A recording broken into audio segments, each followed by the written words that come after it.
அவர் நம்மளை தேர்ந்தெடுத்திருக்கிறார். ஆதாம் பழத்தை தின்னது பிரச்சனை இல்லை, மரத்துக்கு பின்னாடி போய் ஒளிஞ்சிக்கிட்டது தான் பிரச்சனை. பழத்தை தின்னுறது தான் பிரச்சனைனா ஆண்டவர் என்ன ட்ரெஸ் எல்லாம் போயிடுச்சு என்ன ஆச்சு அப்படின்ட்டு இருந்தாலும் மூஞ்சி போச்சு. அது என்னடா லைட்டு தாண்டா ஒன் ட்ரெஸ்ஸு சரிப்படுத்திருப்பார். ஆனால் இப்போ எங்கே இருக்கிறார் தலைவர்? மரத்துக்கு பின்னாடி இருக்கிறார். மரத்துக்கு பின்னாடி இருந்து நீங்கள் என்ன அடிச்சுடுவீங்களோன்னு நான் பயந்துட்டேன். தேவரீர் உங்களோட சத்தியத்தை கேட்டு நான் என்ன வைட்டேன், நான் பயந்துட்டேன்றான். கர்த்தருக்கான பயப்படுதல் ஞானத்தின் ஆரம்பம்ன்றாங்க பார்த்தீங்களா. பாஸ்டர் ஆசைப்பட்டு சொல்கிறதே மொத ஆதாம் பாவம் பண்ணிட்ட பிறகு என்ன நடந்துச்சோ அதுதான் ஜனங்களுக்கு நடக்கணும்னு ஆசைப்படுறாரு. நான் திருப்பி சொல்லட்டுமா? கர்த்தருக்கு பயப்படுங்க அப்படின்னு சொல்கிற ஒவ்வொரு நல்ல உள்ளம் கொண்ட ஊழியக்காரங்க என்ன சொல்கிறாங்கன்னா, கர்த்தருக்கு பயப்படுங்கன்னு சொல்கிறது என்ன எதிர்பார்ப்போட சொல்கிறாங்க தெரியுங்களா? ஆதாம் பாவம் பண்ணிட்டதுக்கப்புறமா மொத உனக்கு ஒன்று நடந்துச்சு பார்த்தியா, அது நீ கண்டிப்பாக நீ ஃபாலோ பண்ணணும் அப்படின்றாங்க. கர்த்தருக்கான பயப்படுதல்ங்கிறத தெளிவாக பார்ப்போம். டெஃபினேஷன்ஸ், ஒவ்வொரு வார்த்தையை நீங்கள் புரிந்து கொள்ளுதல் ரொம்ப தேவை.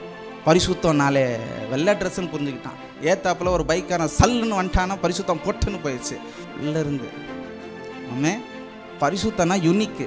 சேர் அடிச்சுட்டு போயிட்ட பிறகு அவனை ஆசீர்வதிக்கிறாள், அதாண்டா என் பரிசுத்தம்னாரு. ஃபுல் ரின் ஒயிட்டில் போயிட்டு இருக்கும்போது இவனுங்கெல்லாம் பாவிங்க அழியறதுக்கு ரெடியாக இருக்கிறானுங்கன்னு போகிற பற்றியா ரொம்ப டேஞ்சர்ன்ட்டார். பாவ மனசாட்சி உண்டாக்குறது ஆண்டவருக்கு பிரியமே இல்லாத ஒரு காரியங்க.